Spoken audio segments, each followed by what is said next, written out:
This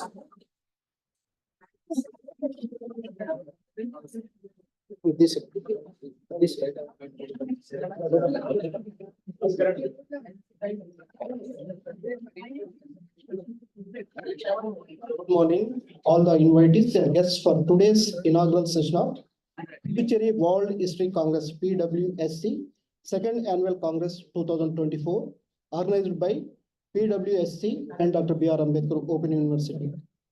Now I request all the guests, invitees, research scholars, and friends. It is my proud privilege to welcome today's president of the function and local secretary, Professor E. Sudharani Garu, registrar in charge, Dr. B.R. Ambedkar Open University. Please come onto the stage and occupy the chair.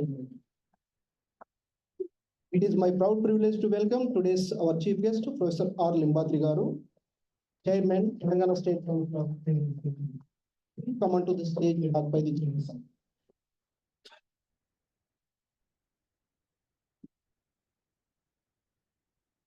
Also, I request today's guest of honor, Professor Alekia Punjala Garu, former registrar, Sri Ramlu Telugu University, and chairperson, Telangana Sangeeta Nataka Academy, Government of Telangana. Please come onto the stage and occupy the chair, madam.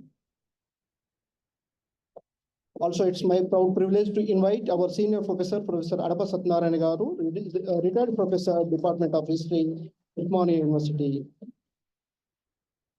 Also, I request Professor Lakshman D. Satya Garu, University of Brookhaven, United States of America, kindly come on to the stage and occupy the chair, sir.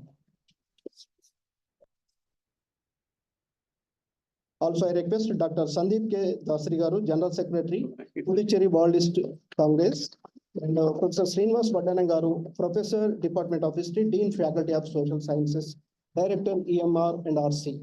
I welcome you, Dr. Professor Vadana Srinivas Garu, kindly occupy the chair. I welcome all the directors, deans, heads of the branches, and research scholars from various universities, delegates across the country. Once again, I welcome you all. Now I request Professor Pallavi Garu kindly present something to our today's chief guest, Professor R. Limbadri Garu.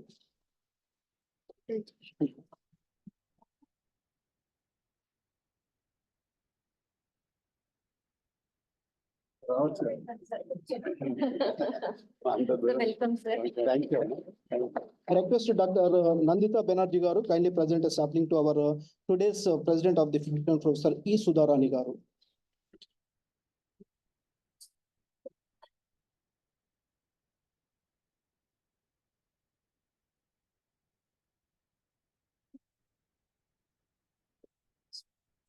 Please. Thank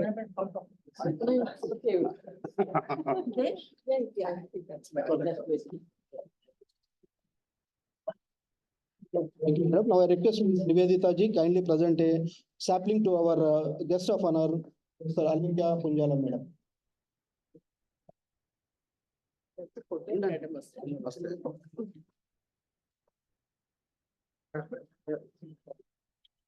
I request Dr. D. kindly present a sapling to our Professor Adapa Satyanarayana, sir.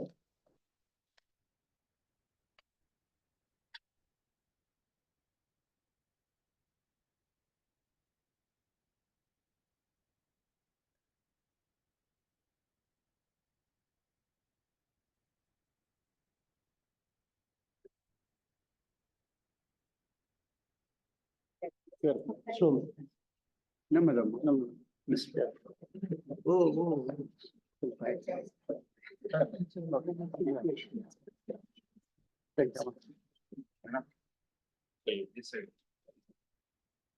I request Dr. Anira kindly present a sapling to Professor Lakshman D. Satya.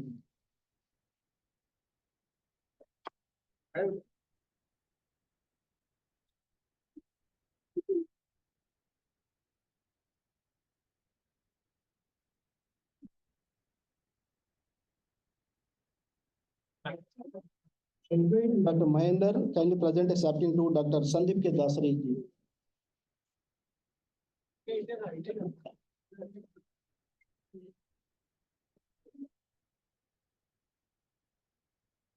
Now I invite Dr. Chiranjeevi kindly present a sapling to our Dean Social Sciences, Professor Vaddanam Srinivasji.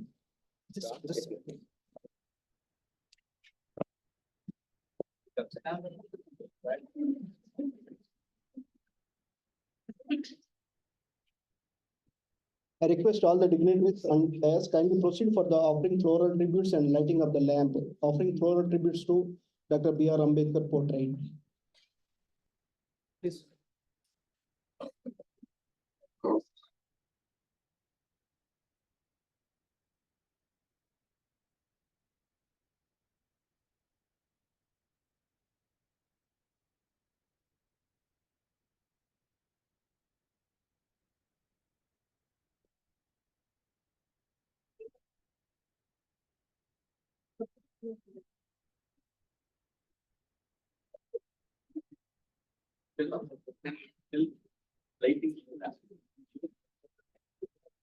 Now we have the lighting of the lamp.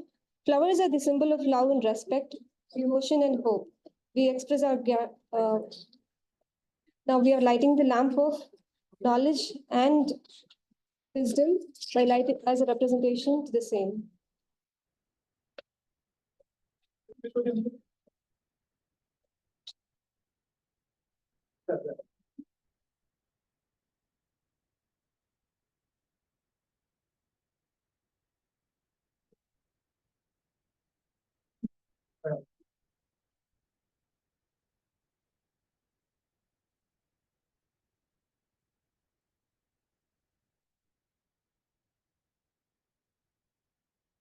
Shekhar.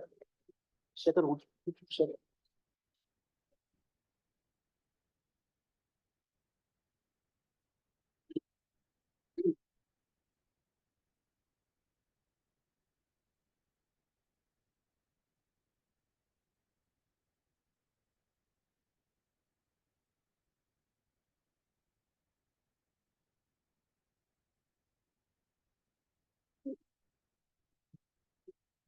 Now I request all the dignitaries kindly offer floral tributes to Dr. B.R. Ambedkar portrait.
Chairs మధ్యలో ఖాళీ ఉంది. అదే చేయండి. Last ఖాళీ పెట్టండి. Please chairs మధ్య మధ్య ఖాళీ ఉంది.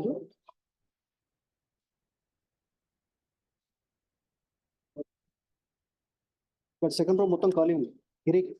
సెకండ్ రో ఖాళీ ఉంది.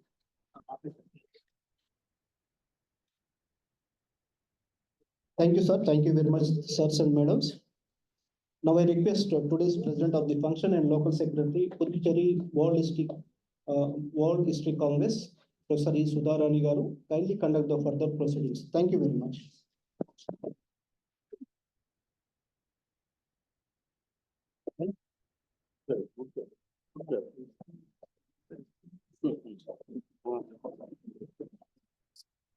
Thank you, Vinny.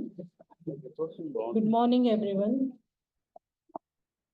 Respected chief guest of today's event, Professor R. Limbadri Garu, Chairman, State Council of Higher Education, Telangana, and our guest of honor, Professor Adappa Satyanarayana Garu, retired Professor Department of History, Osmania University, and our guest of honor, our esteemed guest, Professor Alekhya Punjala Garu, former registrar, Poti Sri Ramulu Telugu University, and chairperson, Telangana Sangeet Natak Academy.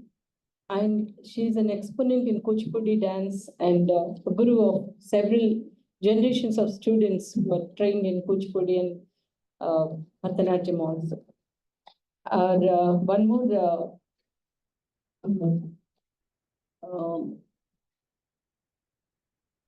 our General Secretary of the Puducherry World History Congress, Sandeep Dasari garu, who's instrumental in bringing this conference a great success, and our guest of honor, Lakshman D. Satya garu, who is kind enough to accept our invitation to be with us on this day. We are fortunate to have you, sir. He came all the way from University of Lock Haven, United States of America, to be with us on this occasion.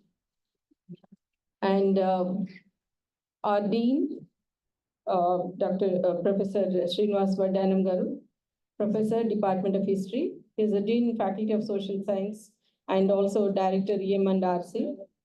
Our Head of the Department, Dayaka, and all those guests who are off the dais and being with us today, far away from the guests from US, Sri Lanka, Puducherry, Kerala, Tamil Nadu, Gujarat, Bengal, and Warangal, AP, and many other states. Sorry if I miss any delegates from other states. And welcome you all to this very happening and historical event of the second annual session of Puducherry World History Congress. I was happy to attend the first session at Puducherry also as one of the panelists. And our deans, directors, and heads of departments, and teaching, non-teaching faculty of Ambedkar Open University, research scholars, and all the eminent deans from the Maulana Azad Urdu University, professors from Manu, Usmania University, Kakatiya University, and Nagarjuna University, and many other universities in Telugu states. So Ambedkar Open University is happy to host this second annual session because you all know Ambedkar University, you have seen the AVs also. We have established, this is the first open university in India, and IGNOU came much later. And much to the vision of Professor G. Ram Reddy garu, he considered open universities as temples of higher learning, and with a vision of reaching the unreached or education at your doorstep. Ambedkar Open University, earlier it was known as AP Open University, started in 1982 and renamed after the greatest son of the world and India, Dr. Babasaheb Ambedkar, in 91. And this a kind of tribute to Babasaheb Ambedkar and his vision of education as a leveler, equalizer, and he considered Ambedkar the Ambedkar's philosophy of reaching all, irrespective of caste, creed, and religion, and reaching the marginalized sections mostly. Ambedkar Open University is catering the needs of 86.6% of SC, ST, minorities, and women. Probably this is the first university in India which caters this larger number of sections of the categories which are in much need of the higher education. Because we have adopted the vision of Babasaheb Ambedkar into our vision and mission statements, and reaching the marginalized sections, remote sections also, tribal areas and all. And we have exclusive centers for women, exclusive centers for tribal groups, and women constitute nearly 50% of the enrollment. So, yeah, we are reaching the army personnel, Jawans, for their contribution to the country. We are giving them free of cost education, and we have opened our centers at AOC centers, and most of the Jawans are getting educated because of this move of Baba Saheb Ambedkar's university. And earlier, which was catered those who missed the bus of the formal education, now it has become the first choice of the education, catering the needs of 4.5 lakhs on rolls as in now. And last year, with a fresh enrollment of 1.4 lakhs of students enrolled in Ambedkar Open University. We served both the states till last year, and this year we have opened for only Telangana state as per the UGC directions, confining to the territorial jurisdiction.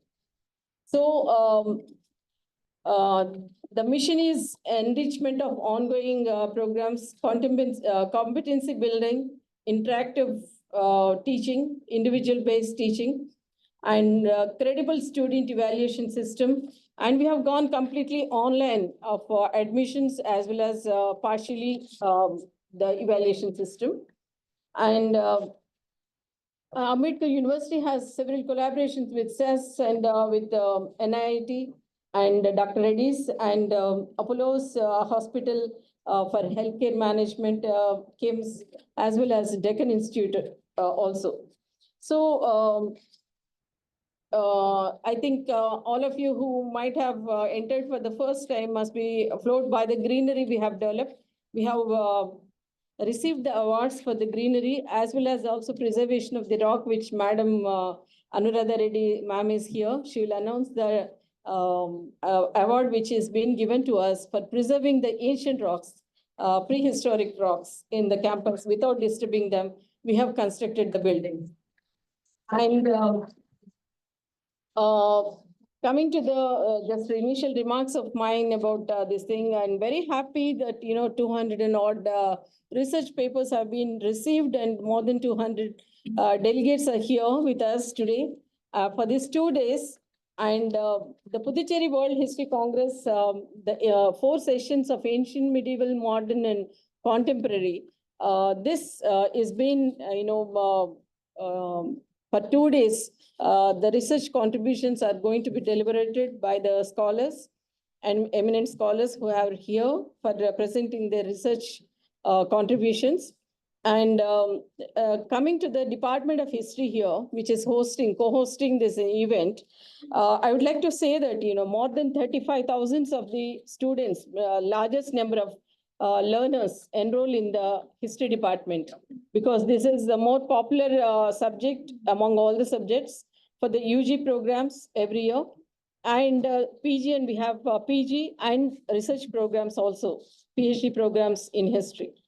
And we are 3 in number, me, Srinivas, and Dayakar, and assisted by all our administrative staff and all. We are able to reach the students with the maximum methods of teaching and evaluation methods. We develop the course material, which is self-instruction in nature, and also audiovisual production center is there. And we have maximum number of lessons, audio-visual numbers of lessons, which are available in YouTube for all the learners and otherwise other public also. So, with this brief introduction about the university and our department, I just move upon how this, in recent ICHR report also, like how to look the history from a researcher point of view or from a learner point of view. And there are several initiatives which has been happening. History as a subject has traveled a far away from just mere record of events to the recording the lives of the people for whom the history is meant. And because I believe in just retrieving the history from the people's point of view, because I have done research on the women's history, right from JNU days, like, ours was the first batch where the women's studies as a discipline of history, as a wing of history started. And I being the fortunate among few who was a student, I was a student of Panikkar, Professor K.N. Panikkar, who started the history of ideas and the gender history. So ours was the first batch to pursue this knowledge of reaching looking the history in a different angle, different perspective.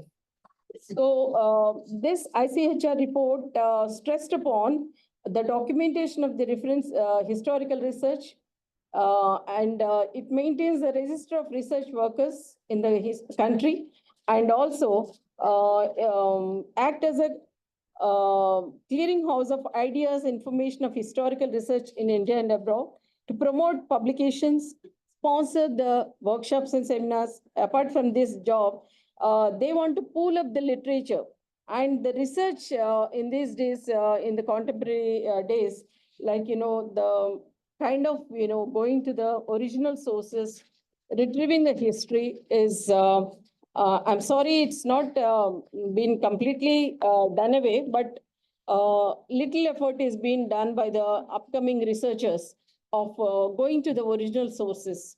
And we have been, encountering with the latest trends in history, and how to look upon the history from the point of view of the future. Like, we are talking about several initiatives which have been, or history in being encompassing all the kinds of the different knowledge in social sciences. And we have entered the age of abundance. Huge number of historical sources, books, documents, pamphlets, media, and all been, digitized these days. Future historians will need to upskill and competencies, acquire the competencies in order to understand how to analyze and interpret these sources, the new sources, in documenting the history. And digital history emerged 3 decades back and gaining prominence these days. And the challenge of history in the field of engaged in interdisciplinary approach is collaborative, and how to encompass all these sources into a knowledge production. So we need to keep in mind about the skilling of ourselves, the historians and the history researchers, about the new methods of history. And history as a discipline is to be a collective memory and of people. So people-centric or bottom-up approach is very much essential in knowing about the lives of the Dalits, the minorities, the tribals, and a large number of the people who have been submerged in the dominant history or the dominant historical writings. So with this few notes of mine, like already we started late, I'll just call upon introduction. Yeah. Once again, thanking you all for your apt attention and being your presence in this historic city of Hyderabad, which is located in Telangana state. Hyderabad, you all know, a historical place which has been ruled by it got prominence from the ancient times, prehistoric times, and the land of Bharavi, who lived in the age of the Buddha himself, and the land of Buddhism, Jainism, and Islam, and several other religions flourished together with the dominant kingdoms, the Kakatiyas, and prior to that, Shatavahanas, and later the Kutub and the Asaf Jahis. And it's a Ganga Jamuna Tehzeeb is a signature of the Hyderabad state. And so welcome to this city of the monuments, city of the culture, city of the hospitality. With this, and now I call upon Sandeep Dasari, General President, Puducherry World History Congress, General Secretary, Puducherry World History Congress, to introduce the theme of the Congress. Thank you.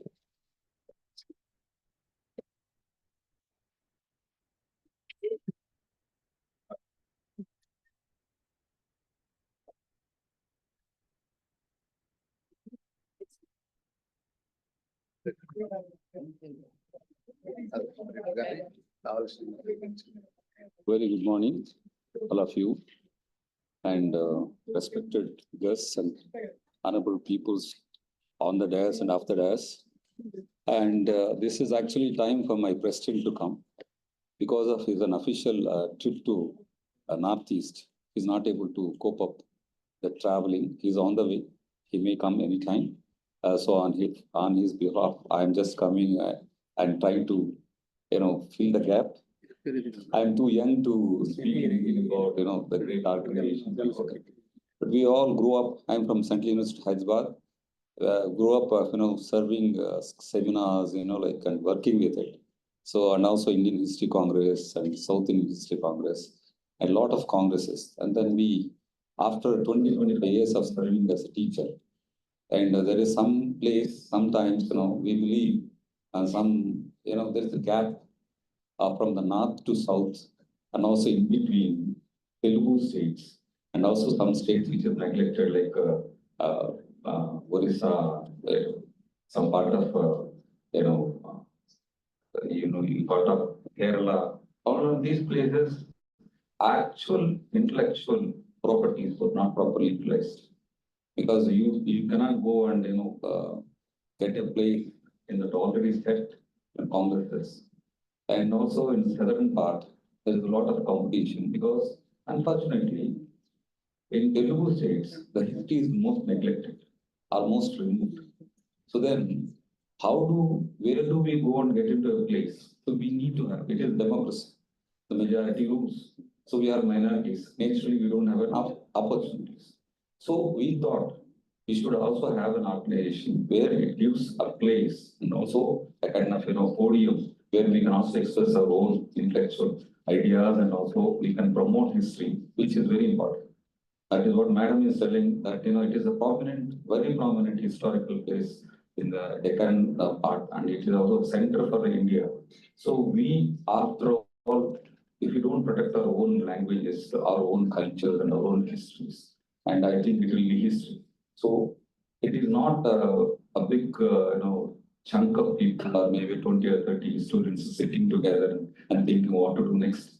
Simple people like me, we are not even from universities, a very humble degree college, junior college, including schools, teachers. We had 1 or 2 meetings, and we want to start one organization. So then, obviously, what kind of organization? But it's already the Indian History Congress is there 80 plus years, and there is already South Indian History Congress is there 40 plus years. I think we have to start somewhere. So because of Paradise selling biryani, that nobody stops selling biryani in Hyderabad. Just opposite to Paradise, there is Jam Biryani Center is there. I used to eat every day because it is lesser price. When I'm a research scholar, I can pay 250 rupees. It's only 100 rupees. So I thought for every seller, there will be some kind of bias. So we thought of having, why don't we think something bigger? Because now India is becoming a big brother, because big brother is now outshined. We don't talk America as a big brother at all nowadays. Our Prime Minister Narendra Modi, big brother. So I thought maybe we should have think something on those lines. And then why don't we talk about their economies, their culture, and their democracies, which is outshining. Slowly they're losing their characters and all that. They're becoming more of kind of, they called us third world countries. But nowadays they are behaving more than fourth world countries. There is no, dignity, decorum. So see the whole condition. Then I thought maybe we can talk something about. We are coming to the age where India also can speak about the world order. Why don't we say the fighting between Kazakhstan and maybe other countries, or Russia, or maybe other countries. Maybe we also can talk. We talk about their economy, we talk about their culture. Maybe they're all ready to invite for Indian own culture. Now everybody is doing Namaste and doing yoga. Everything is now. And in Canada, Deepavali is an official festival, isn't it? So I think now time that we should also go for a World History Congress. That is how it happened just 1 year back. And maybe we are in the new age where this internet helped us so much. So we could able to get into the books and the hands of these people with the internet. So within 1 year, 250 live members, more than 300 annual members. It's almost 500 plus people are into this organization. So, and also, I also want to thank people because I am from City University working in Tamil Nadu, where I can speak little bit of Hindi, Tamil, Malayalam, little bit of Kannada, so much of, a bit of English also. So then I thought I could able to communicate people. So we could able to bring out. So it is a kind of world class Congress we want to build up. So we started going with inviting people. Happened to be a Puducherry where we have institutions, personalities, and all of them, including Auroville, including that Indological institutes and French institutes. And we have a Central University, and I am also connected with Hyderabad Central University, Delhi, JNU, including Bengal universities and all these universities where my colleagues and friends and juniors are working. So it become a important communication for me, and I could able to manage with them. And luckily we are able to bring our own neighbor, Sri Lanka, the Canadian University, my good friend Dashanayake, the first international, member of our organization. So we thank him for making it more international. And so the things are started and we're working on it, and we are. And also want to tell you, if not, I'm boasting. So I now already having 7 universities are asking me to come, and they are ready to host it. One of them is, we have next year we are going to Canadian University, Sri Lanka, and Rohita is ready. And then we have Kerala University, we have Madurai Kamaraj University, and there is the Northeast Nehru University. Somebody is calling from Bengal University, and I think our brother Puducherry Patel are also discussing. I said we want to go to North. It's really from extreme south to center and center to the north, and after that we want to go abroad. And next year we are going to Sri Lanka, and this is going and growing. Thank you so much for your love and affection. It is a very small Congress, started with a very smaller institution, teachers like degree colleges, university, and etc. But now I'll tell you, there are 10 vice chancellors are with us, and registrars, and all the professors in and around of the world. All of them are members. They're all inquiring about it. We communicate with them. I have a group of more than 1,000 people, and every news report it reach more than 5,000 people within a minute. That is how the faster it's working on. So I want to also apologize to my paper presenters the last year in Puducherry University.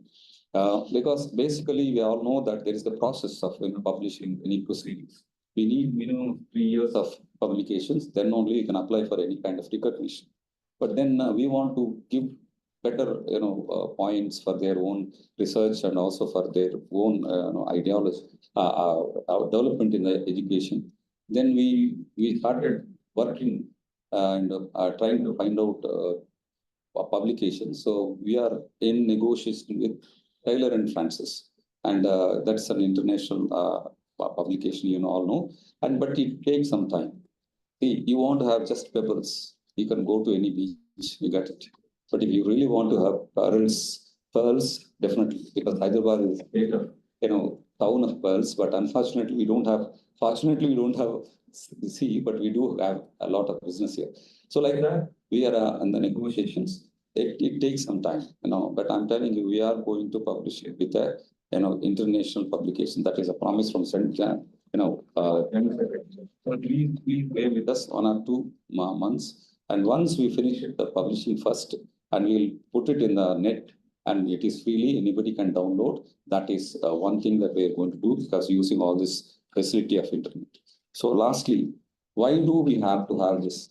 Now, obviously, still a lot of areas are not explored, and Madam is rightly telling that there are loopholes. There are vacate lands, like barren lands. There are so many areas where that history is not actually reached. But unfortunately, the new trend is now from a lot of secular country to we are now going in a different direction. I think there is a place where we have to, historians will play, and social sciences should play a prominent role to make this more secular and more constitutional. And then it will give a land of peace and land of all cultures. So that is why even our vice chancellor, when we met to ask for permission, he asked me, are you right or left? I said, I'm a secular, sir, I'm a straight man. We don't have any right, left things about. I'm a secular man, and we follow and propagate secularism, and also we always try to protect this constitution and its prominence in India. So with this small I don't say speech because it's very small. There are a lot of other prominent personalities, but thank you. I cannot name, I tell you, there are a lot of people. There are hundreds of people. I say thousands of people are working and to make this stronger and all that. And I have to tell you that this thing happening because of my brother, younger brother, Srinivas. Without him, please give him a big up. And Madam, husband also is we studied together in Hyderabad University, Ravi Garu, and also Madam also. With love and affection, Madam calls me Anna, but I'm a very younger brother to Madam, and all the seniors who are sitting there and personalities and all that. And Satya sir, we shared a room in Bengal in 2016, and we have a lot of discussions.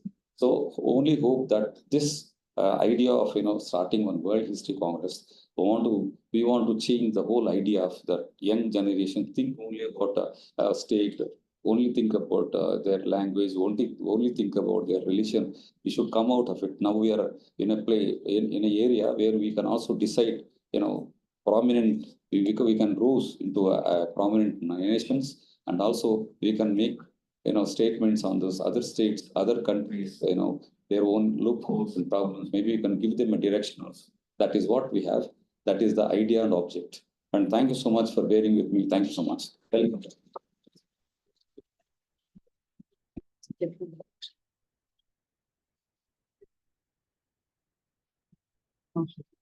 Thank you, Dr. Dasri.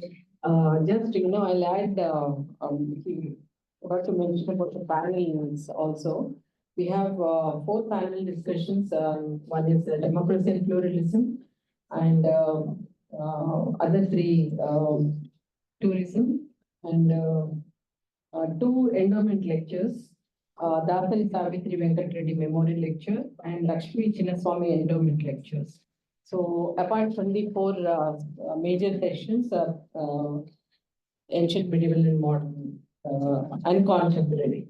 So thank you, Dasri, for giving the introduction of it. And I request Dr. Srinivas, Professor Srinivas Vadanam, to introduce the guests. Thank you, ma'am. Thank you.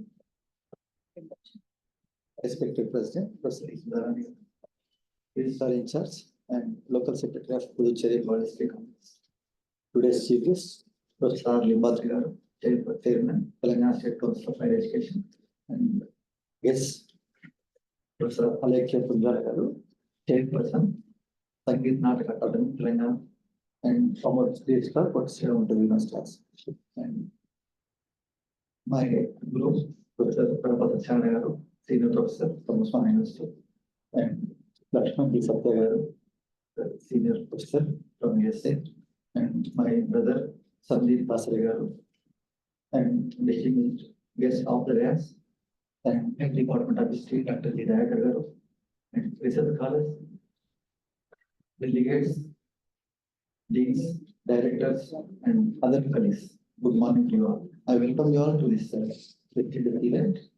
Thank you for giving this opportunity for the Cherry World History Congress. Now I introduce our guests today.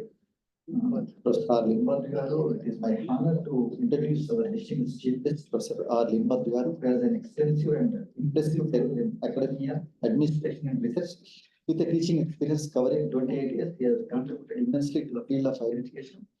Professor R. Limbadri is currently serving as the chairman of the State Council of Higher Education, Telangana State, a position he has held since 2021. Previously, he was vice chairman of this organization, and also beyond administrative responsibilities, our chief guest has held several other pivotal roles, such as Joint Director of the Academic Affairs at Osman University and Vice Principal of PG College Secretariat of Osman University. And his main areas of interest include rural governance and institutional growth and development, His contributions have been recognized with the prestigious annual case study award in 2012 from the Indian Institute of Public Administration, New Delhi. As a research guide, he has supervised 5 MPhil scholars and 10 PhD scholars and is currently guiding 8 PhD students with 3 international and 13 national publications, as well as presentations in 25 national and 5 international seminars and conferences. He has made a significant impact on academic discourse. His research includes a UGC major research project and participation in numerous national and international workshops. His academic journey has taken him to countries like China, USA, Canada, and Singapore on various academic assignments. This outstanding background speaks volumes about his dedication to the growth and development of higher education, and we are privileged to have him as our chief guest today. Next, I'd like to introduce our guest of honor, Professor Alekia Pujala Garu, born in Telangana, and she is an internationally renowned Kuchipudi and Bharatanatyam exponent with nearly 5 decades of active performance and contribution to the field of dance. She has been recognized and adorned with several awards and recognitions at state, national, and international levels. She is also the recipient of the most coveted Central Sangeet Natak Academy Puruskar. She has extensively performed all over the world and has won innumerable admirers who remember her performances to this day. Alekia Garu is one of those rare artists who has brought to life many characters from Indian mythology and history. Her portrayal as Satyabhama, Rukmini, Radha, Durga, Kali, Parvati, Rani Rudrama, Mandodari, and Dushala, recently mesmerizing performance of Chakali Ailamma, have been critically acclaimed. Alekia has time and again brought to the fore an essence of womanhood and their place in the society. Probably she is one of the rare artists who has done such varied characters in performance of the span of her career, winning her the title of Abhinaya Tapaswini at a very young age. Alekia Garu has the distinction of being the first woman registrar of Puducherry Telugu University, where she worked for 30 years. She was also head department of dance and dean School of Fine Arts. Through her institution, Krishna, she has strived to share her training, knowledge, and expertise with the younger generation with a passion to carry forward the rich legacy of this great art form. Now, as the chairperson of Telangana Sangeet Natak Academy, she aims to put Telangana's rich heritage on the cultural map of India. Thank you, madam. Thank you. Next, I'd like to introduce our beloved teacher, Professor Adapa Satyanarayana Garu. Sir is a retired professor from History, Usmania University, Hyderabad. And after obtaining DPhil degree in South Asian History from Heidelberg University, Germany, he joined the Usmania University as Assistant Professor of History and served for about 30 years. After superannuation from Usmania University, he was appointed as a Chair Professor of Diaspora Studies, Goa University. His research areas are migration and diaspora studies, with focus on modern Andhra and Telangana. During his academic career, Professor Satyanarayana Garu achieved many distinctions. He was a recipient of the State Award to Meritorious Teachers 2009 by the government of Andhra Pradesh, the then state. The Telangana government appointed him as a member of the search committee for selecting Vice Chancellor of Shatavana University. And he was also a nominated member of the Indian Council of Historical Research, Ministry of Human Resource Development, Government of India.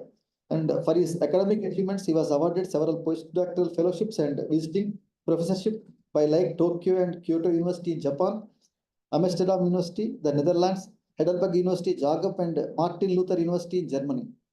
He has attended many national and international conferences and presented papers on the theme of migration and diaspora. Sir was invited to make research presentations at the prestigious universities like Harvard and Boston, USA, Helsinki, Finland, London, UK, Berlin, Göttingen, and Humboldt, Germany, Seoul, South Korea, Tianjin, China, Osaka, Japan, Kuala Lumpur, Malaysia, Copenhagen, Denmark, etc. His research articles are published in reputed internationals like the Critical Asian Studies, which was cited by several scholars. Professor Satyanarayana Sir delivered keynote addresses on topics related to international migration on various conferences in India and abroad. Presently, he is conducting research on migrations from Andhra Pradesh and Telangana, states sponsored by the University Grants Commission, Indian Council of Social Science Research, and New Delhi. Thank you, sir. Thank you very much. I'd like to introduce another guest of honor, Professor Lakshman D. Satya Garu. He is currently full professor at Lockhaven University of Pennsylvania. USA. Educated in Usman University in Hyderabad, JNU in Delhi, University of Illinois at Chicago, Columbia University in New York City, University of Wisconsin, Madison, and Tufts University in Boston. He has 30 years of academic experience in USA. His area of teaching and research specialization and publication in modern South Asian history, agrarian, ecology, political economy, nationalist movement, British Empire, Indian Ocean, Islam, focus on the Deccan region. He has published 4 books, 5 book chapters, 16 journal articles, 10 newspaper editorials, 5 review essays, 32 book reviews, 2 book endorsement captions, and 5 peer-reviewed journal articles. Sir has been honored with 16 grants and awards, including the latest Professor M. Attar Ali Prize by the Indian History Congress for the best paper published in the proceedings volume of the 77th session of the Indian History Congress held in Thiruvananthapuram, Kerala, India in 2016. The paper, he made 41 presentations at international, national, regional, and local conferences.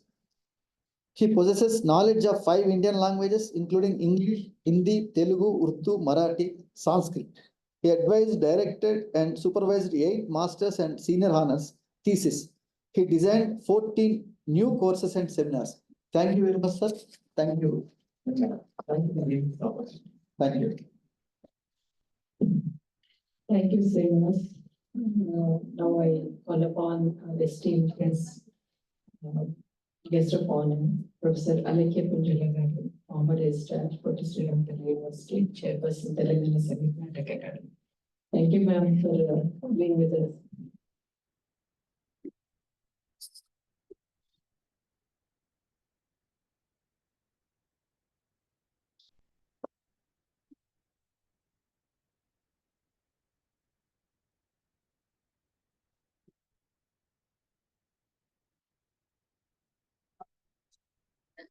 Tell sir. Provide. Chief guest of today's conference, Professor Limbadri Garu, and other esteemed guests. Professor Adapa Satyanarayana Garu, Professor Lakshman D. Satya Garu, and Dr. Sandeep Dasari Garu, Professor Srinivas Vaddanam Garu, and Professor E. Sudharani Garu, who gave us the presidential remarks today. Delegates attending today's conference, research scholars, teachers, professors, students, and friends. A very, very good morning to all of you and a hearty welcome. And I hope you have a wonderful two-day stay here in Hyderabad and enjoy the proceedings. At the outset, I would like to say that in this history conference, I'm very, very happy to be a part of it today because I have very fond memories of this university. Every time that I come, either for a meeting, as you know, when I came as a registrar of Puducherry University for a couple of meetings, which were conducted here in the presence of the then education minister and others. And then as an artist to come and perform here, we gave a performance of warrior women of Bharat as part of the Azadi Ka Amrit Mahotsav, and it was a memorable experience, I must say, in the same hall. And one more connect with history we have, I would like to humbly submit that, I come here with fondness for Professor E. Sudharani Garu. She is not only a friend, but a family member, and I'm very, very proud to say that I think both of us created history. I was the first woman registrar of Puducherry Telugu University in its 30 years. And she happens to be a first woman registrar of Ambedkar. So what a connect. For me, history has a very different connotation. You're all professors, you will talk about very, very interesting things and probably important things. But for me, as an artist, I was very, very keen, I was very, very interested in history.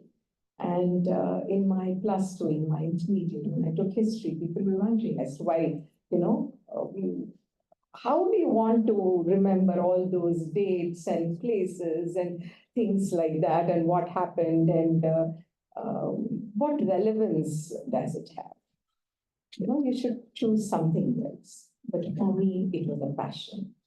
For me, knowing what was there before, what were we way back, and what was life about in those days was very, very interesting, because that is what kept my artistic mind going and gave me subjects to explore, to find myself, to find everything about myself.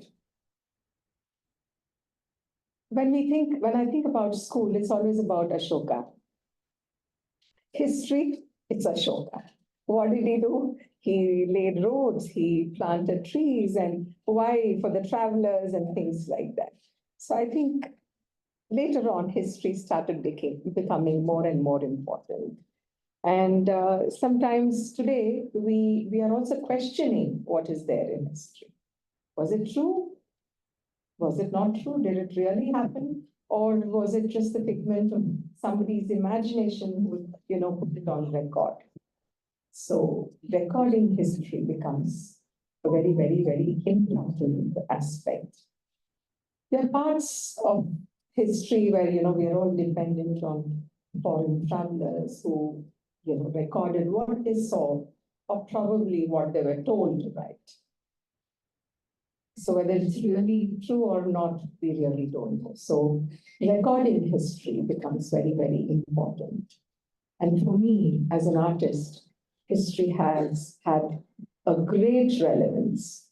For me, history is knowing what you are and being rooted to where you are, finding yourself, and then thereby finding wings to fly high. It is my identity. I want to know what I am, what I was, and what I would like to be in the future. And that's where history helps me. So I feel recording history becomes very, very, very, very important in the world. History is something we have, recording history, I feel is, we have failed somewhere. Another aspect that the world, not just India, has leaned away from is reading books. We don't no longer read books today. In the process, majority of today's younger generation, which is more happy on WhatsApp, Facebook, this book, that book, finds it so much easier to read what is fed to them in 2-3 lines on social media, whether it is true or not, than, let us say, a 300-page book. The outcome of this is that any sort of information churned out on the social media is absorbed and more dangerously spread without bothering about its authenticity, which could have been in the books if they had the patience to read. The sad part in the Indian history post the 15th century is that foreign authors, the Greek authors, Megasthenes and many, many others, the history prior to them being poorly recorded, therefore comes to us in the form of a merger of history, mythology, and mysticism. The painful aspect is that the rich ancient culture and the great ancient art are somewhere lost in all this. Whenever I sit down to prepare a research paper, I come across a wall on the historical perspective. When we talk about the temples, when we see the rich architecture, we know it is there, but we don't have a record as to how it came about. We only heard stories that probably elephants were used and, they did this, they did that. But how they really did was never, ever recorded. And some are really architectural marvels. And the engineering probably which went into the building of these temples is lost. And I think it is for that some of the temples were disrupted, demolished to see how could they have constructed such beautiful temples and what was the engineering which went behind it. So can we today, with all the IITian gold medalists, structural engineers at hand, dream of building such architectural marvels as we see, like Khajuraho or the Gopuram of the Sri Kalahasti temple, which was damaged and again reconstructed. We have also read in recent times how these great engineers in Maharashtra could not sustain a 40-feet statue for more than a week, subjecting the government to intense embarrassment.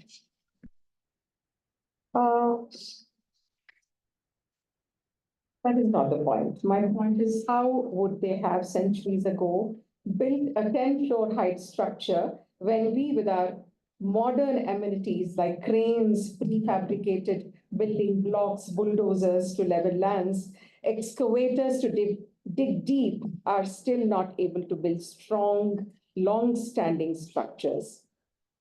When a part of Usmania Hospital fell, the heritage structural engineers were asked to assess the building. The report they gave was that it was the superficial aspect of the ceiling which fell, while the actual structure built a century ago was far stronger than the recently built emergency block and would sustain for at least another 2 centuries. And when we talk mammoth, yeah. And what about the Charminar? All we know of it that it was built 450 years ago. We do not even have the reason why it was built. Speculation is that it was built at the end of the plague. What I'm asking is frame the cultural mind from the cultural mind of mine as to how they would have built such tall structures. Did they put ramps, made elephants carry wood logs, completed the structure and then dismantled the ramps? We don't know. So I think recording history becomes very, very important. All of you in these 2 days must be discussing several other aspects, but I think this is one aspect we should really put our mind to and see that what we are doing today is recorded in the best possible way for future generations, so that they have a fund of knowledge as to what went on before them and how they can carry forward the rich legacy that we leave behind from today's times. I thank the esteemed organizers for having me here today, and I wish you all a very, very best for the next 2 days. Thank you very much. Thank you, Ravi, for your very insightful address, reminding us the conservation and preservation of our historical monuments and how engineering marvel worked during those ancient times, in spite of, we talk about the scientific knowledge we have, but that is challenged by this ancient past. So thank you so much for your encouraging words to the participants also. And now I call upon my guru, my teacher, guide, philosopher, Professor Adapa Satyanarayana sir. I'm a direct student of sir, and still today he guides me in several aspects. Professor Adapa Satyanarayana, Department of History, former head, Usmania University. Thank you. Thank you, Professor Sudharani, for your kind words. Distinguished guests on the dais, the chief guest of today, Professor R. Limbadri Garu, Chairman, State Council of Higher Education, Dr. Professor Dean Lakshman Satya, my junior in Usmania University, now he's in Lock Haven University.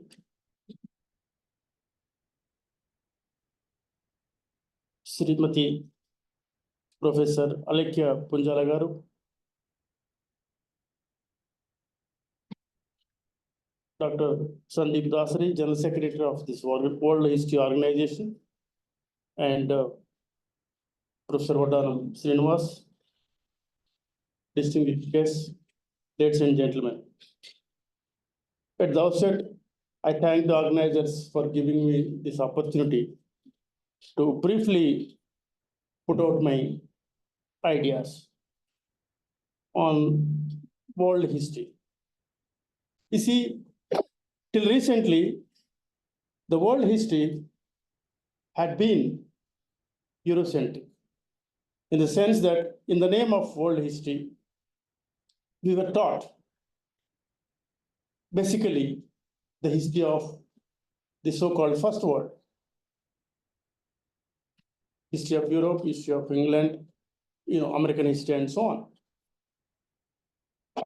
But in recent times, at the turn of the century, attempts are being made to deconstruct this Eurocentrism, in terms of highlighting the contribution of the non-European world to the evolution of the world civilization.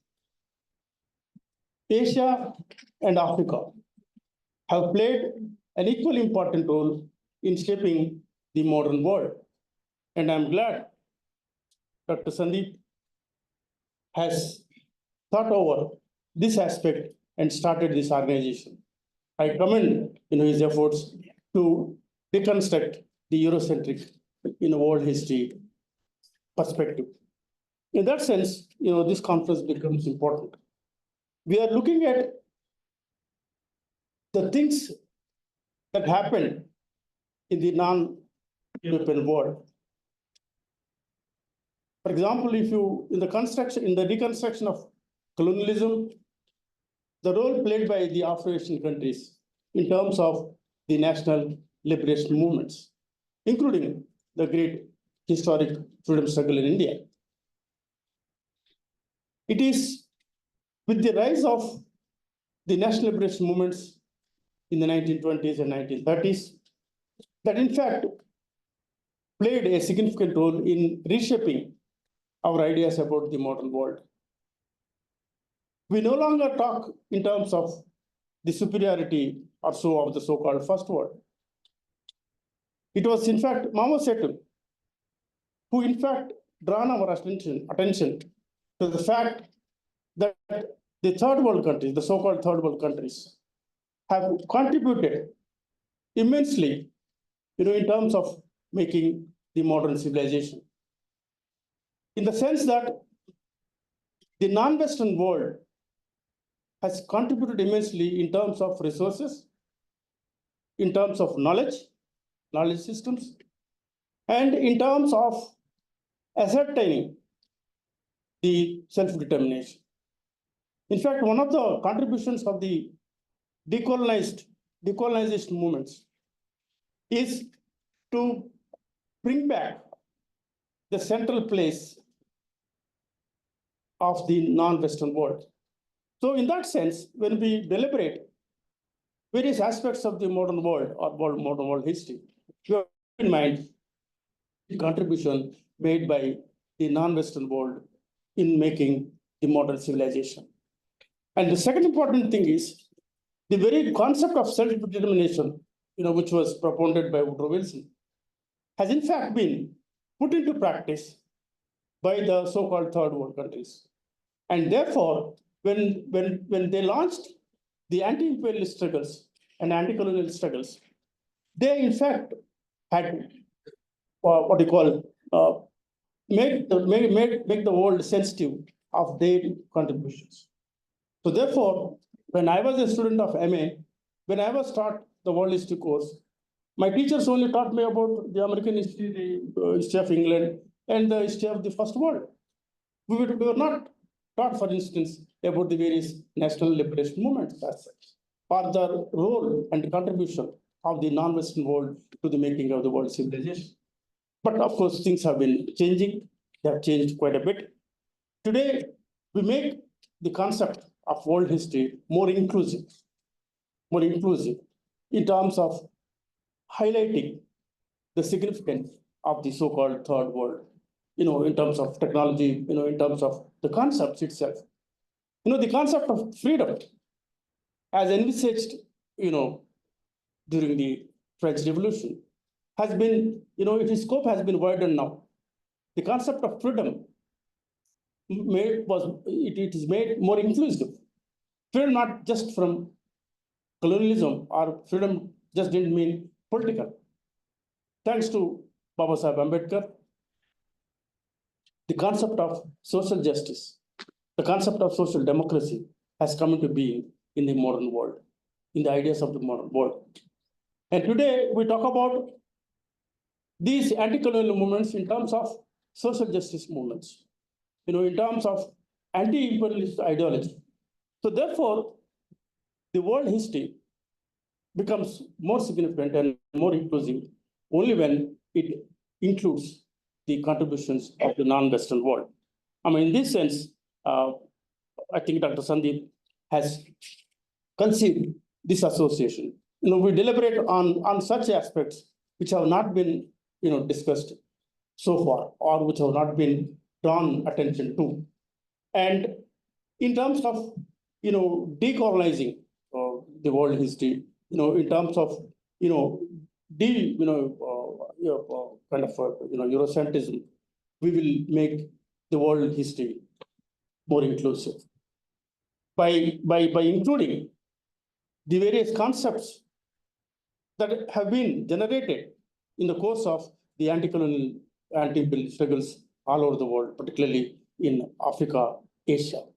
And in that sense, this conference becomes very significant because this platform has given us an opportunity to reflect critically, in terms of deconstructing Eurocentrism in world historical studies. The second important point I would like to highlight is that, in terms of the world history, now more and more attention is given to the identity movements, in terms of liberation movements, and what Woodrow Wilson called self-determination. These movements have in fact raised so many fundamental issues. The definition of the very democracy, has been, enriched, in terms of the urge for freedom, for liberation, opposing the dominance, the dynamic of dominance, subordination, has been well brought out. So in that sense, the new perspective that is emerging is very, very useful, and deliberations like this, will go a long way in enabling us to understand the world history as an inclusive concept, and also equally focus on the different regions, particularly the non-Western world, so as to make the world history more meaningful. I congratulate Dr. Sandeep for this initiative, for making this organization. And I'm very happy to be part of this. Thank you very much. Thank you.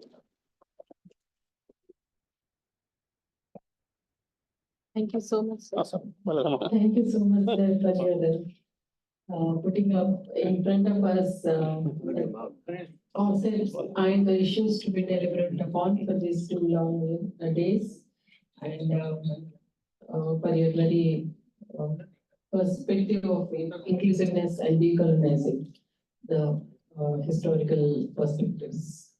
So thank you. And now I call upon Professor Lakshman Researcher from University of Rockhaven, USA, to address us.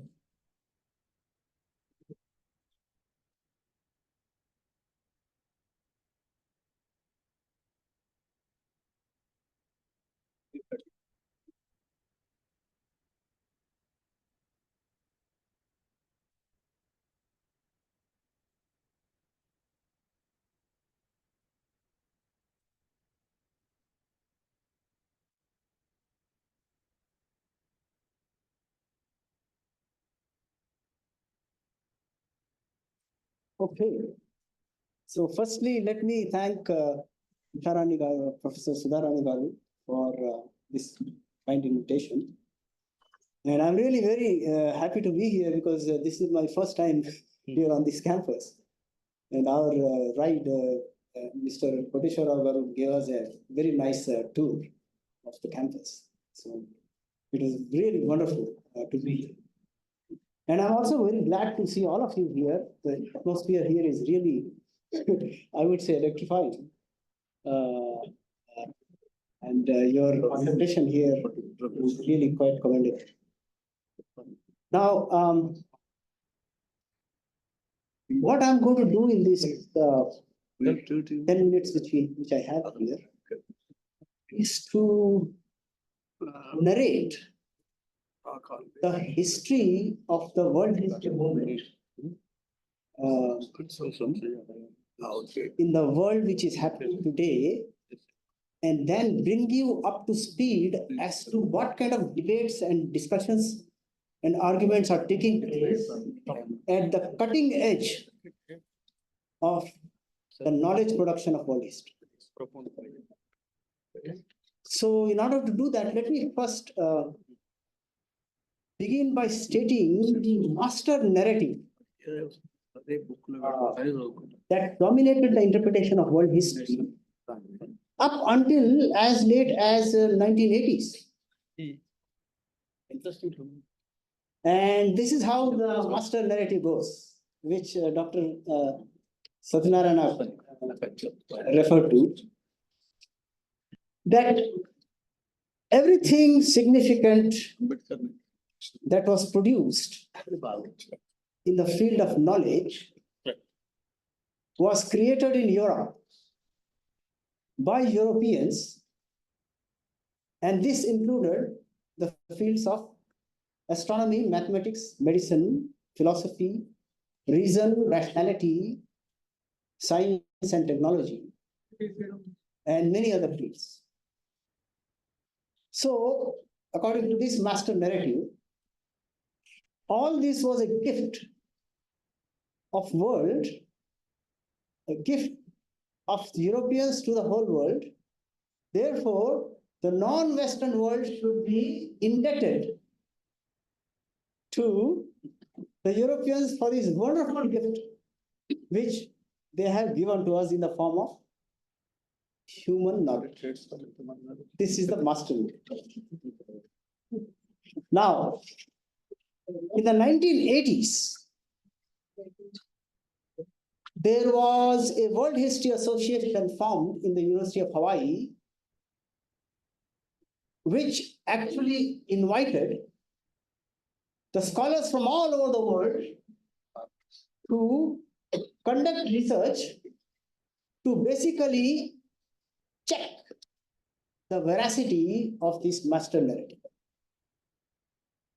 And over the past 40 years, these scholars, and these were scholars from all the disciplines, history, political science, economics, geography, geology, oh my God, sociology, anthropology, philosophy, critical theories.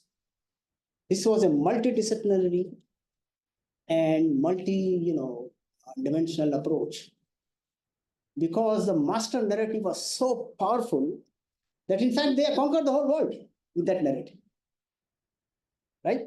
So the whole world is backward, barbaric, savage, and we are here to civilize all these people by giving them this knowledge of science and technology.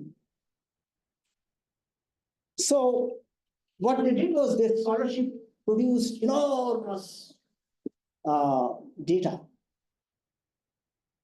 to show, and quite dramatically, quite extensively, that human knowledge was actually created as a result of contributions of every societies and every peoples of the world. And that this knowledge could never be produced by one single society.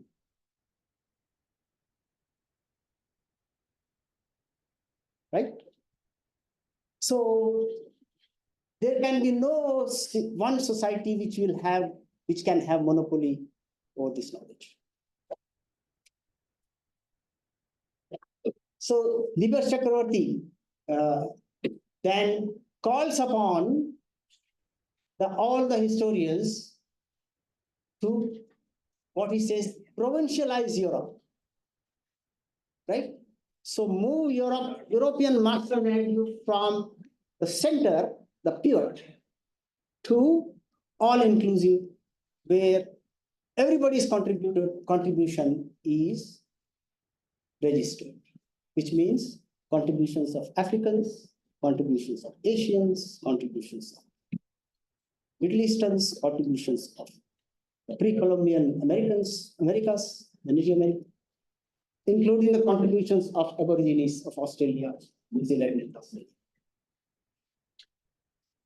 Well, this is the narrative which was put out by the World History Association, and the historians and all the scholars who produce this knowledge. They produce enormous number of books, articles, pamphlets. In fact, World History Association also started a journal of world history, right?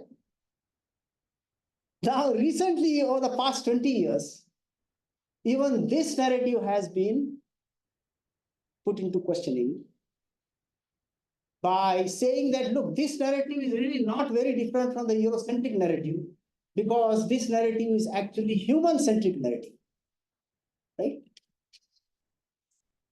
How about non-human agencies which have played a tremendous role in world history or creating the history of this planet, the natural history? How about the contributions of the plant and animal kingdoms? How about the contributions of inanimate geology, rivers, mountains, wind, rain? Therefore, human-centered history itself has problems like Eurocentric history. That is the latest cutting edge which is going on right now in the field of world history movement. Because all these non-human agencies have also played a crucial role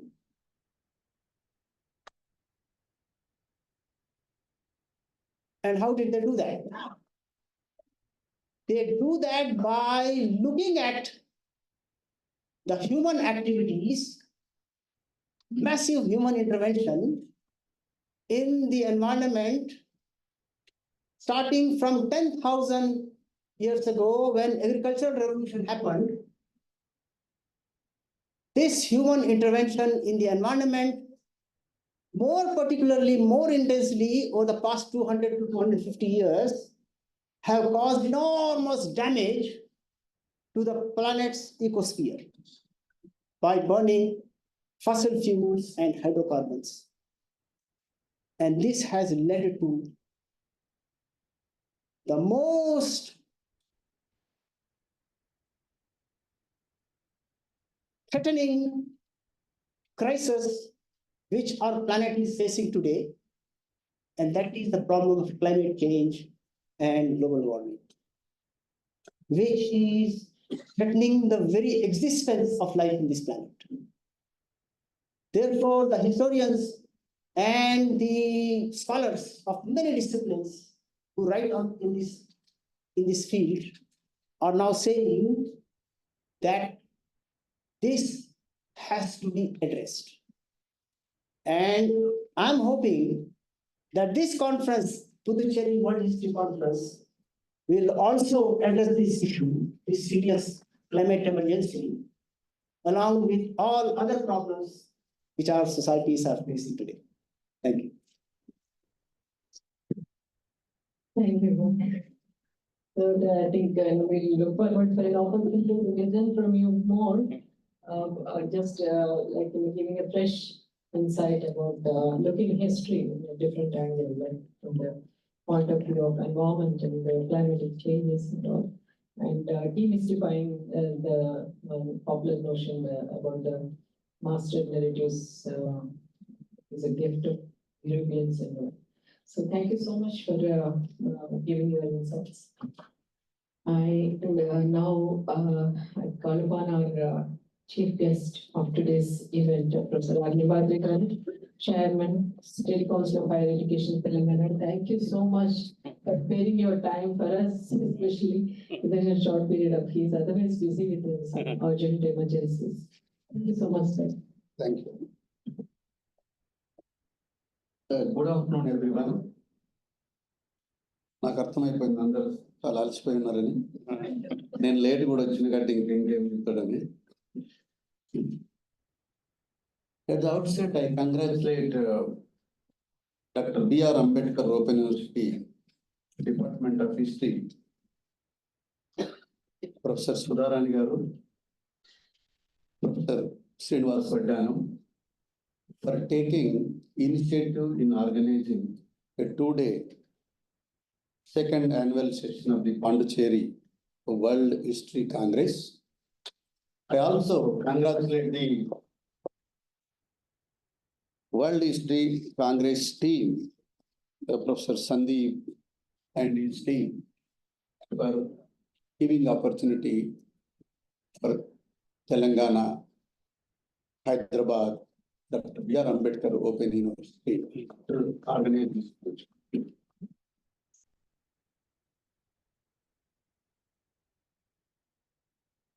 President of the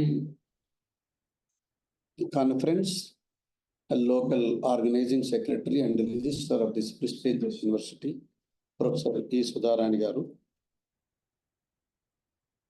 and Professor Alekya Panjula, former registrar of Puducherry Telugu University, and presently chairperson Telangana Sangeeta Natak Academy, and she delivered one of the best motivating and historical speech in this occasion, mentioning of various ancient events. And Professor Adho Satyanarayana Garu, everybody says he is a guru. I also believe that he is like my Anna. Always I call him Anna. Whenever I want to talk anywhere about the history or anything, I ask him that, Anna, what I have to speak in this occasion. Definitely he will give my framework. He will guide me all the ways.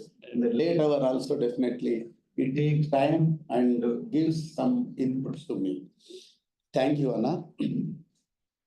And Professor Dr. Sandeep Dhasari, the General Secretary of this Puducherry World History Conference, really has a very wonderful idea of organizing and establishing a World History Congress, Southeast, National, State, every History Congress. Particularly in the context of this present globalization, every day we know what is happening across the globe. So this type of conference will help us to understand what is happening and what perspective we have to understand the events happening across the globe. A really great initiative, sir, and wonderful idea. And Professor Lakshman G. Satya Garu, he made this conference a world conference because he is a delegate from America and University of London. There are, and another a young and dynamic professor, Professor Srinivas Vaddanam, who is like my brother. He is also contributing a lot for this history and the development of this university also. And distinguished delegates across the nation, particularly Dr. B.R. Ambedkar University, Usmania University, Kakatiya University, Puducherry, and Northeast states, and people of elders from the different fields participating in spite of their busy schedules. They want to understand what is happening in the discourse of history is concerned.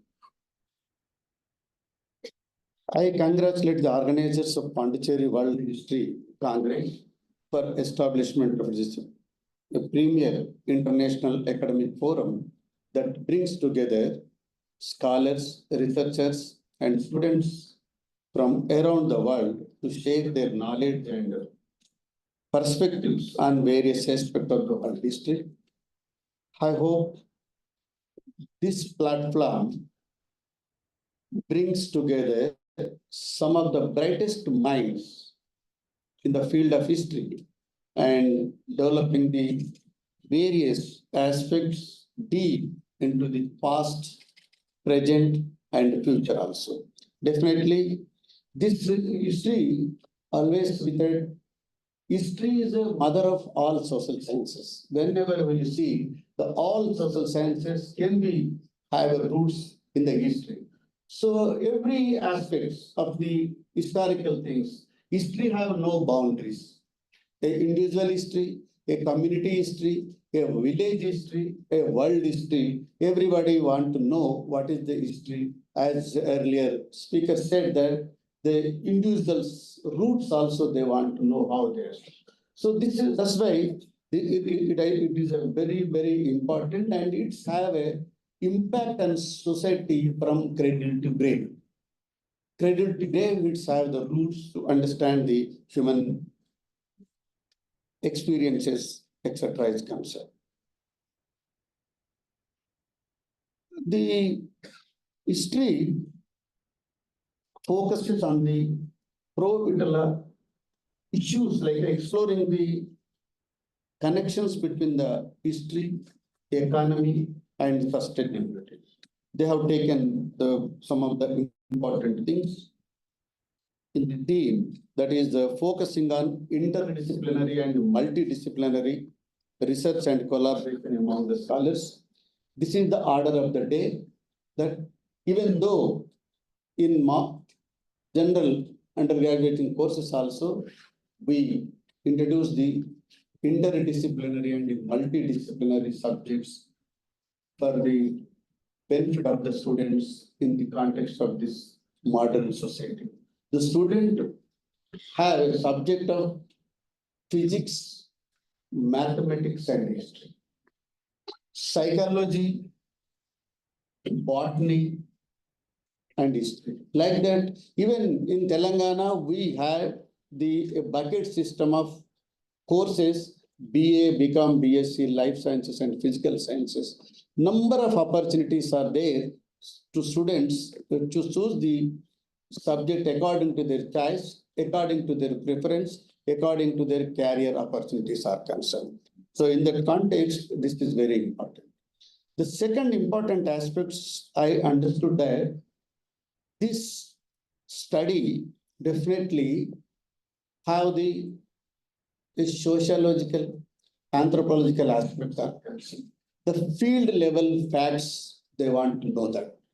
The whole history, particularly in the modern history of the present day, is embrace the disciplines like interdisciplines methodologies in terms of sociology, in terms of anthropology, etc., is concerned. So how this debate will help them to understand this type of discourse is concerned.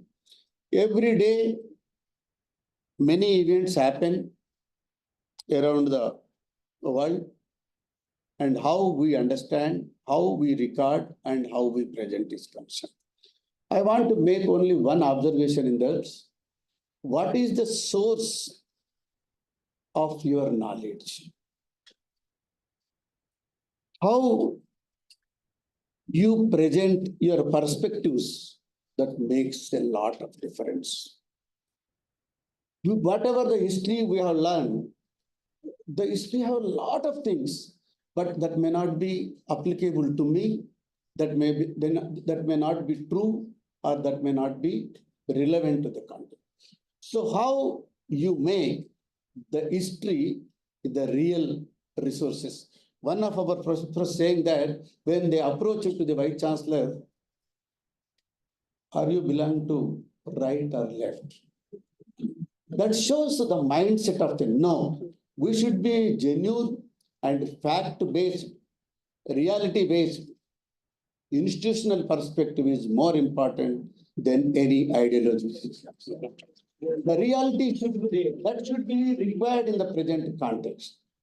That may be a woman, that may be social inclusion, that may be a regional imbalances, whatever it may be, that should be recorded in the history of the present context. Unless we make that, the whatever we discuss in the mindset of this type of framework, the history will become partial, not full.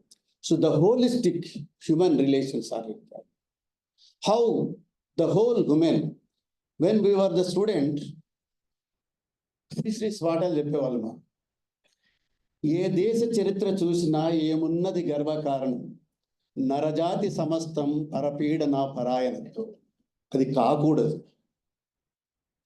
That should not be in the history. We should treat that every human being have an equal opportunity.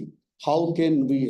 We have seen imperialism, we have seen colonialism, we have so many things, and we also have the nationalism. We also have the secularism. We also have the faith and democracy. So how the democratic institutions where everybody will have equal opportunities, equal share, and equal security of their life is very, very essential in this context.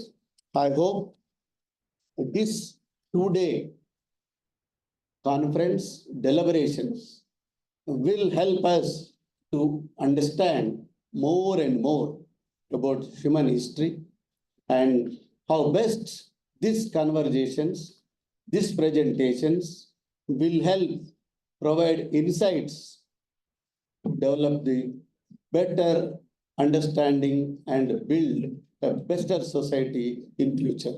With these few words, I thank you, organizers, and also delegates for patient listening. Thank you one and all.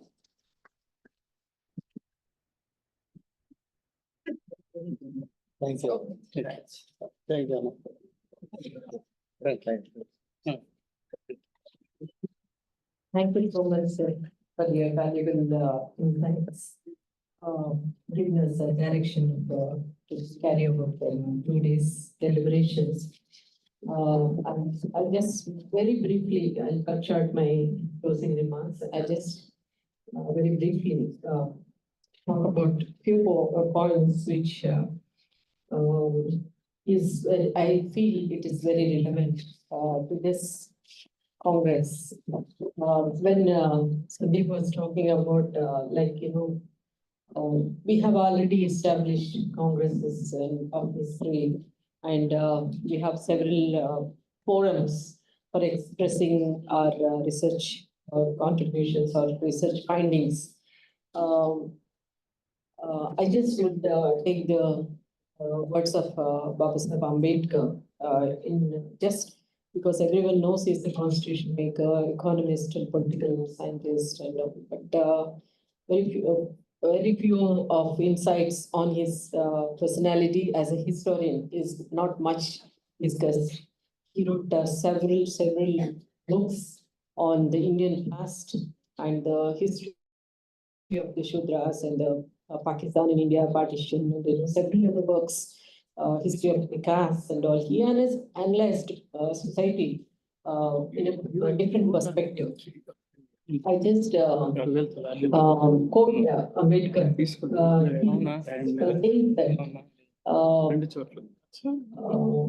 it's a duty of a historian when he was talking about that. He says that it is to reaffirm the historian's duty to separate the true from the false, certain from uncertain, doubtful from that of which cannot be accepted. So he looked upon the society, unquote. He looked down upon the society or historical narratives, which he wanted the historians to do away with the myths.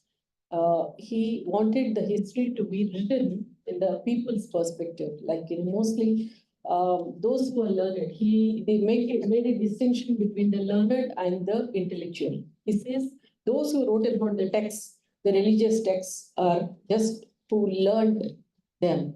but they're not intellectuals. They wrote from their own point of view, but not from the point of view of the historical facts or whatever history has been done.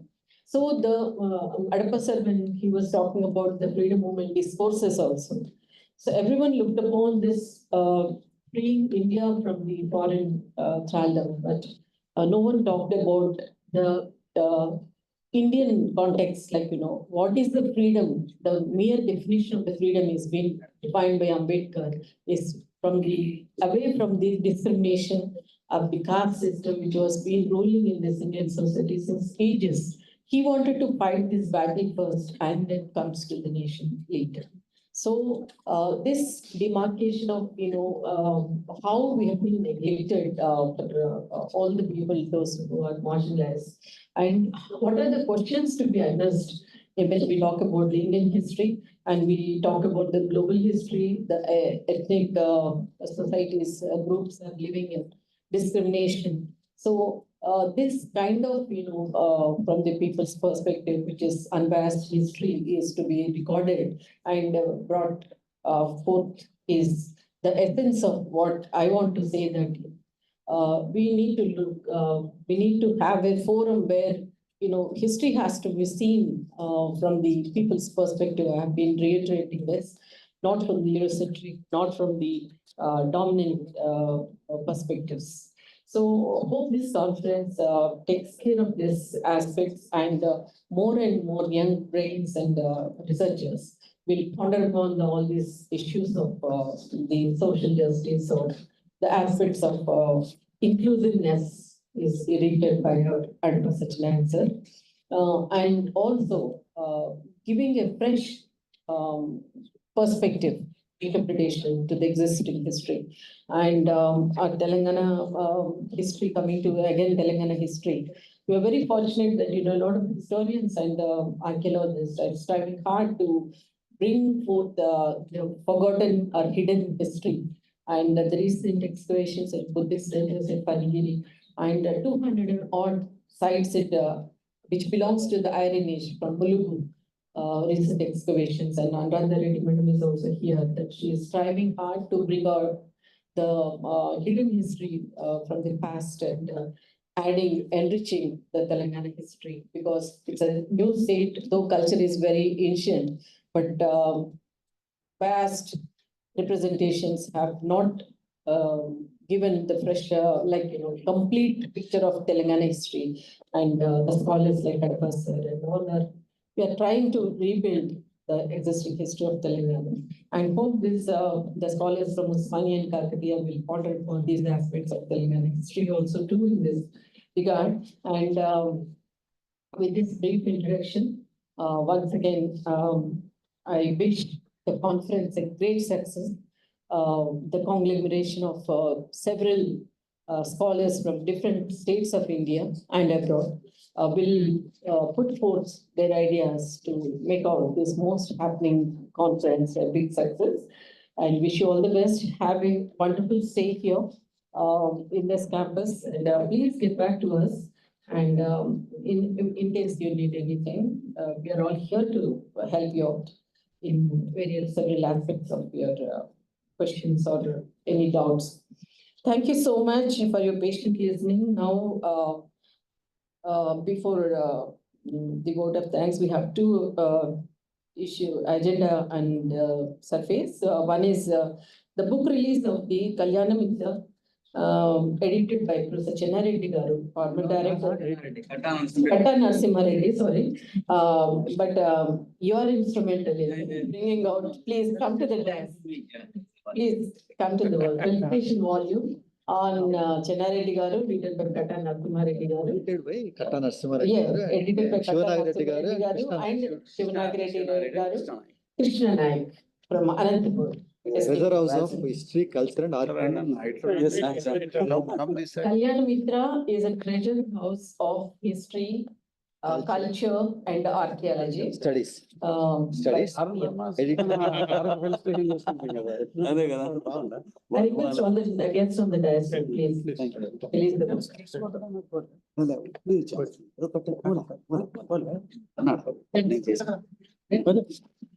book. అవునా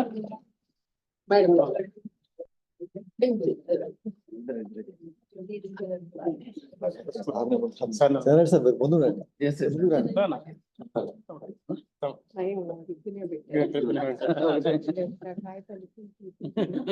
ఇది తీసేయి.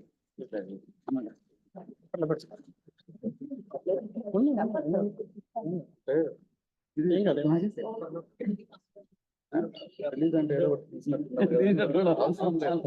వదిలేట్టు పెట్టు, అట్లా పట్టు. చాలు. పట్టుకోమా, మీరు కూడా పట్టుకోండి. Thank you.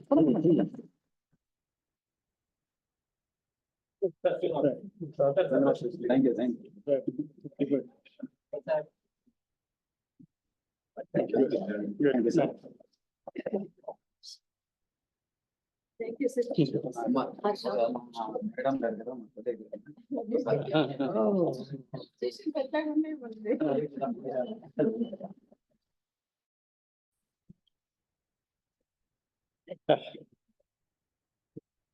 Thank you, Professor Reddy, for being with us, and felicitation to the guests. I request Venu to coordinate.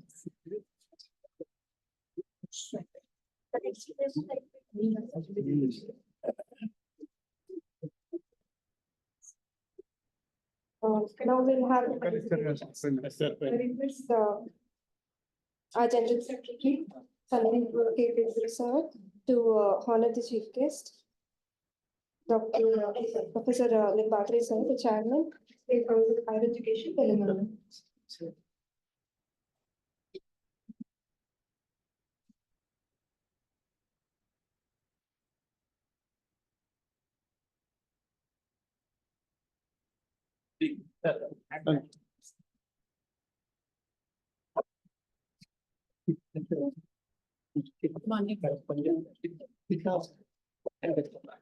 Next, I request him to honor Professor Alekia Panjala, former registrar, Puducherry Telugu University, chairperson, Telangana Sangeeta Nataka Academy.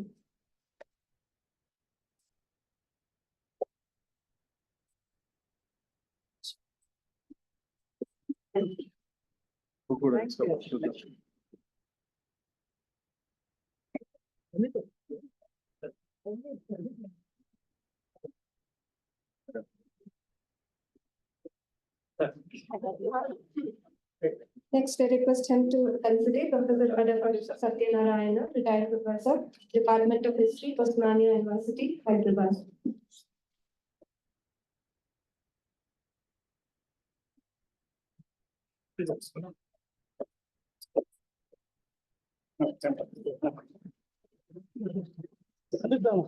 Sir బాగా అట్లా పెట్టారు. Next, I request him to felicitate Professor Lakshman Sathya, University of Lock Haven, in the United States of America.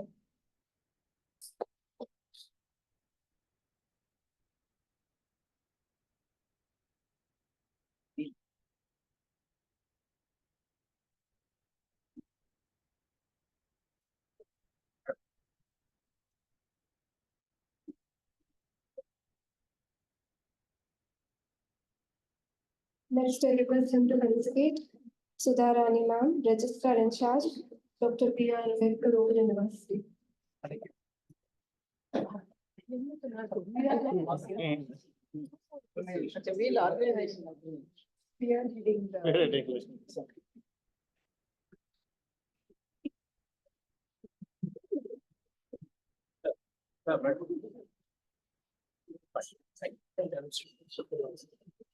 Now I request him to felicitate Professor Srinivas Vardhan.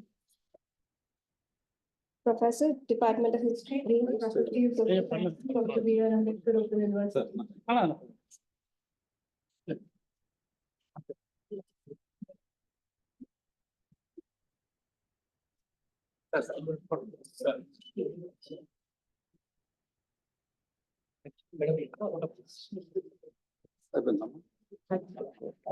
I request Dr. Dayakar for the formal vote of thanks.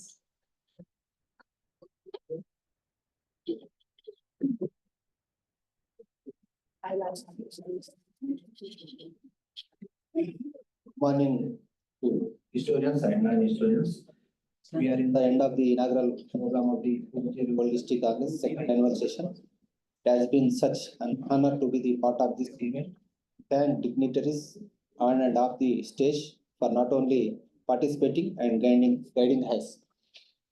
On behalf of the department and my own behalf, I would like thanks to Professor R. Limbadri Garu, Chairman, Telangana State Council of Higher Education, for attending this function in his busy and hectic schedule. I am very much thankful to you, sir.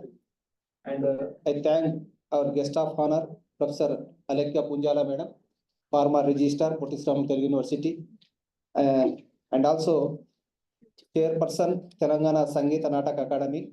Your presence here today has been invaluable. Thank you, Madam. Thank you for your presence.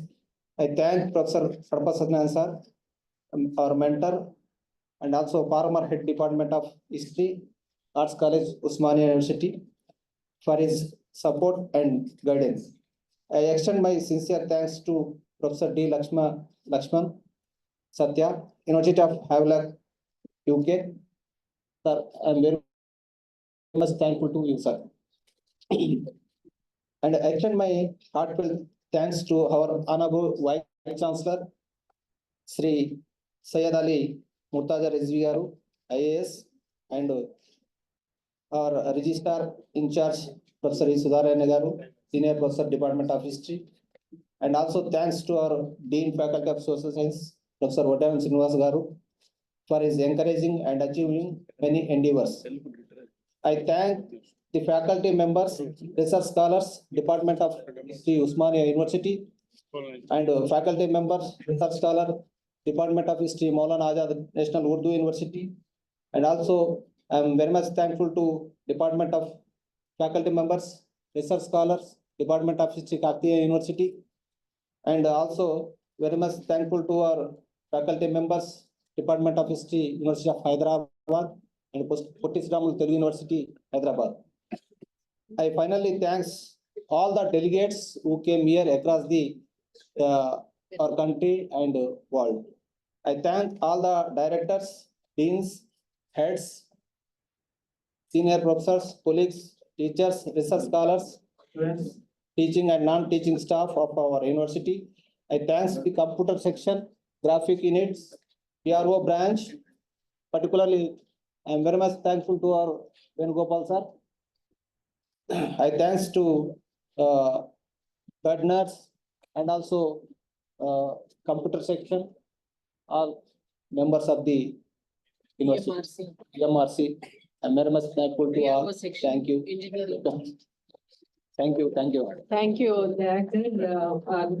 Just small felicitation to our Dashanaika, Professor, Peregrine University, Sri Lanka, by the Puducherry World History Congress organizers.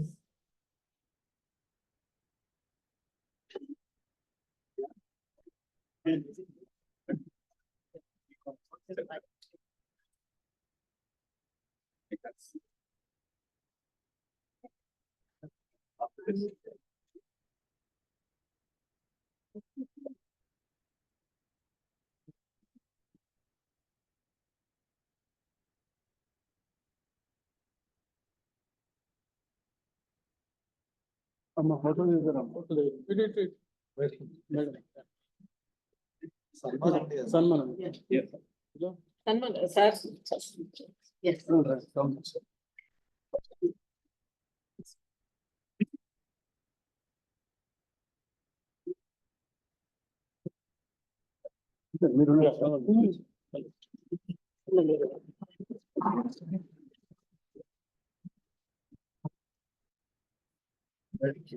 Nice.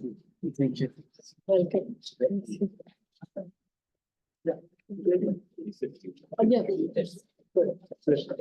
Now we'll break for tea. Once again. And that's the back. Dashanaika. Sorry. Yeah, please. Sandeep. Three breaks. Thank you very much given this opportunity, Chairman and I want to express something. And esteemed colleagues and distinguished guests and honest delegation, it is my immense privilege and profound respect that I address you today at the Second World History Congress here in Hyderabad, representing the Department of History at the University of Peradeniya in Sri Lanka. I am deeply honored to partake in this monumental event, which holds significance of not only for our institution, but for the entire academic community. The inaugural World History Congress in Puducherry last year marked a significant milestone and garnered in the widespread acclaim and established the foundation for the continued exploration of the global history. I'm delighted to share that the Vice Chancellor and the Dean of my faculty at the University of Peradeniya were thrilled to hear about my participation in this Congress this year. They extend their warmest wishes for the success of this event and are enthusiastic about the prospect of hosting the Third World History Congress at our University of Sri Lanka. This opportunity to host the Congress in Sri Lanka signifies more than a mere academic gathering. It is represent the culmination of the rich and enduring relationship between Sri Lanka and India that is spanning millennia. The World History Congress has indeed involved and into a truly global event, emphasizing the interconnectedness of our histories and cultures. It is with a great pleasure and heartfelt gratitude that we now acknowledge UNESCO and Director Mrs. Andre Azule, along with the task force, for their recognition of the historical significance of the Ola Leaf manuscript as a World Heritage document. It is indeed a profound honor to witness that global acknowledgement of the historical value of the Mahavansa. Personally, I made the significant sacrifice and conducted an extensive study of these ancient Pushkal Ola Leaf manuscript. Using the resources at the University of Peradeniya Library, through this painstaking process, I was able to make the unique contribution to the preservation and the recognition of the Mahavansa as a World Heritage document. It brings me immense pride to say that these monumental literary resources, which shed light not only on the history of Sri Lanka, but also on the shared history of India and beyond, has now been given the global recognition it deserves. A designation of the Mahavansa as a World Heritage document, it is a significant victory, not just for Sri Lanka, but for the whole of Asia. The University of Peradeniya, with its 9 faculties and a student body exceeding 15,000, stand as a beacon of academic excellence in Sri Lanka. Among our faculties, the Faculty of Art is the largest, with over 400 students specializing in history. As the head of the Department of History since 2020, and the chief professor responsible for the history of curriculum in Sri Lankan schools, I am proud to oversee the expansion of our syllabus include a broader scope of South Indian history. This includes new discoveries such as the Rakigar excavation of the Harappan civilization and findings in Coimbatore and research in Kaveri Pattanam and Nagapattanam.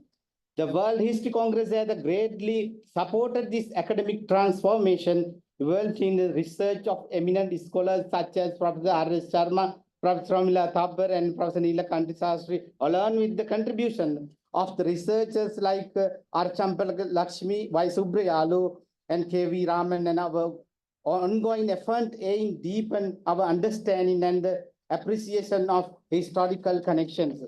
The Congress is not merely a 2 days event, but a dynamic and continuous forum for the scholarly exchange throughout the year. With the membership over 100, with a membership of over 1,000 and a track record of success, the Congress exemplifies that collective dedication and expertise of its young professors. It is through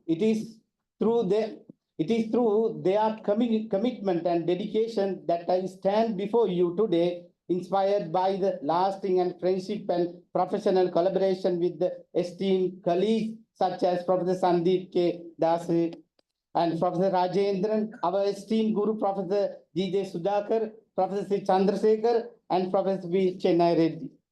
The World History Congress also provides a vital platform for sharing the empirical studies. Recently, a research article by my friend Dr. Chandrasekharan was reviewed by the lecturer who contributes to a volume in my department. She was thrilled out to spark in renewed discussion on prehistoric evidence as it is in the discussion related to the Sri Lanka. Furthermore, a lecturer from the Department of History under my guidance has successfully demonstrated the similar nature between the Andhra and the Ceylon moonstones, adding depth to our research on Indo-Sri Lankan relation. Such changes are valuable, reinforcing the importance of the Congress as a hub of academic vigor.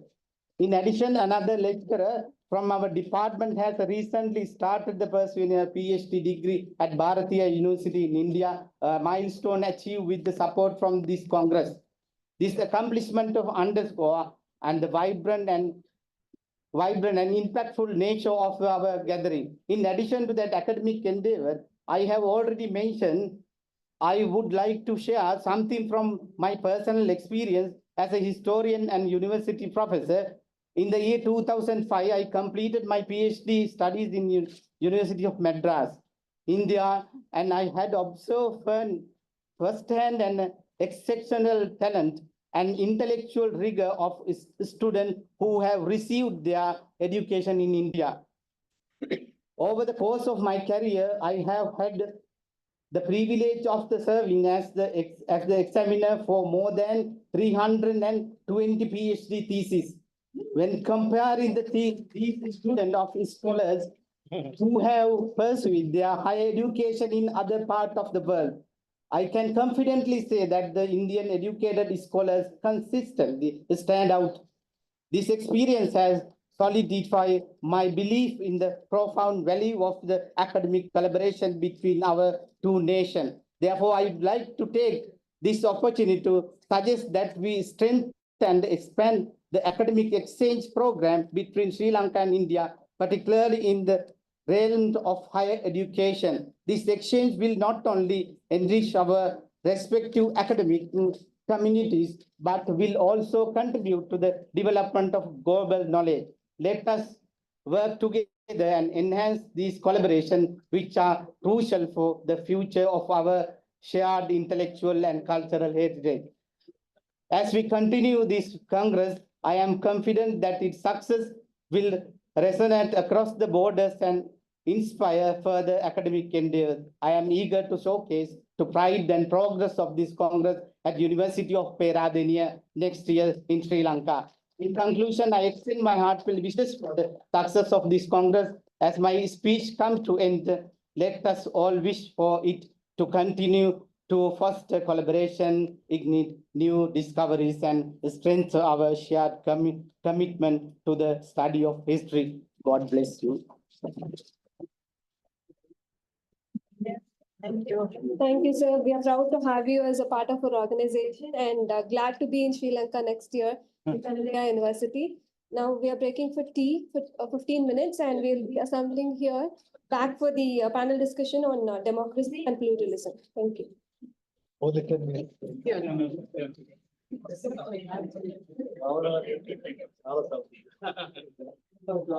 Yes.